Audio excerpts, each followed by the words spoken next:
क्या आपने कभी सोचा है इंसान के मरने के बाद उसकी आत्मा कहाँ जाती है? क्या मृत्यु के बाद सब कुछ समाप्त हो जाता है या फिर एक नई यात्रा शुरू होती है? गरुड़ पुराण वो शास्त्र है जो मृत्यु के रहस्यों को सबसे विस्तार से बताता है।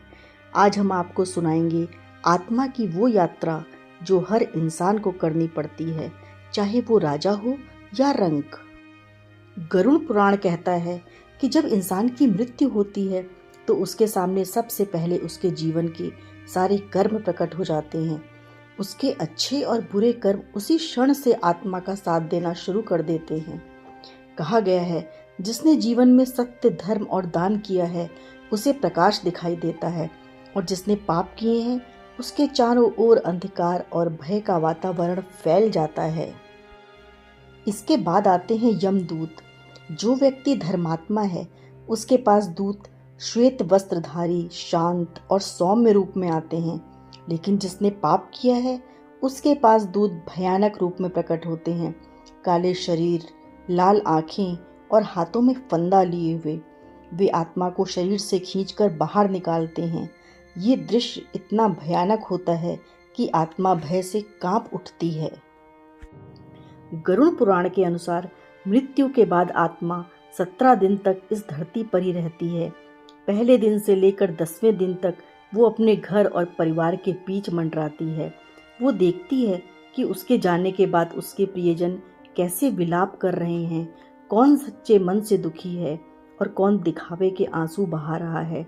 11वें से 16वें दिन तक आत्मा को धीरे धीरे यमलोक की ओर ले जाया जाता है और 17वें दिन आत्मा यमराज के दरबार में पहुंचती है।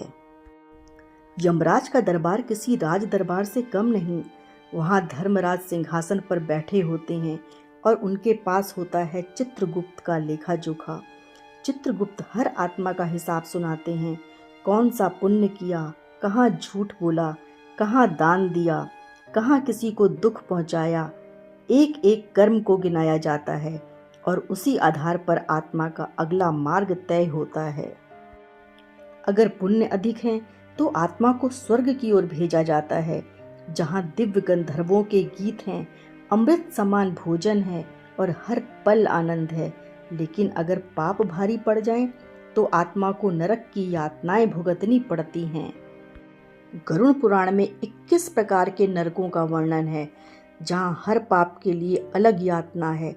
किसी को आग की नदी में फेंका जाता है, किसी को बर्फ में जमाया जाता है, किसी को लोहे की भट्टी में डाला जाता है।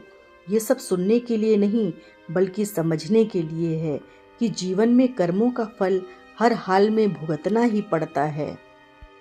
लेकिन गरुड़ पुराण सिर्फ डराता नहीं, राह भी दिखाता है।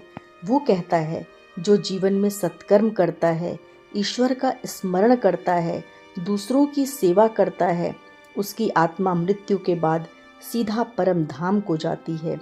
यानी मृत्यु अंत नहीं, ये तो सिर्फ एक पड़ाव है। असली यात्रा आत्मा की है और वो यात्रा हमारे कर्मों से तय होती है।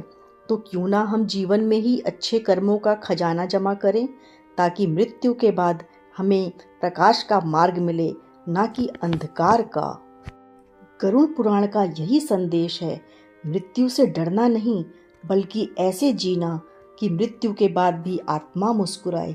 क्योंकि जब इंसान सत्य, धर्म और भक्ति के साथ जीता है तो मृत्यु भी उसे मोक्ष का द्वार बन जाती है। जय श्री कृष्ण, जय श्री गरुड़ महाराज।